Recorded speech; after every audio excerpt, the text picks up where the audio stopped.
Ky është një zhvillim, do të thoja, i një rëndësie historike për Republikën e Kosovës. Në radhë të parë, për shkak se kjo është një organizatë ndërkombëtare, pra është antarësim i Republikës së Kosovës në një organizatë ndërkombëtare dhe atë si një ndër antarët themeluese të kësaj organizate. Në radhë të dytë, për shkak se kjo organizatë themelohet nga Shtetet e Bashkuara të Amerikës, aleati ynë strategjik. Dhe në radhë të tretë, për shkak se SBA-t ka përzgjedhur pikërisht Kosovën në mesin e disa shteteve që janë anëtare themeluese, duke pasur parasysh përvojën e Kosovës në shtetëndërtim, në ndërtim të paqes, në ndërtim të aleancave, përvojë kjo që do të mund të ndihmojë në ndërtimin e paqes edhe në vende të tjera të botës. Ne si Republikë e Kosovës,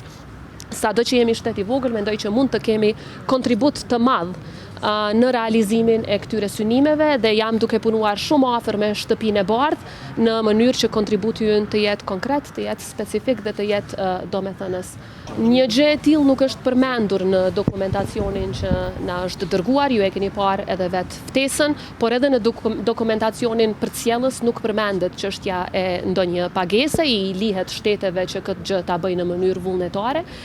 Megjithatë, ne për të gjitha çështjet jemi në koordinim të plot me Shtetet e Bashkuara të Amerikës dhe siç e thash, besoj që kontributi i Republikës së Kosovës do të jetë domethënës për shkak të përvojës tonë në ndërtimin e paqes.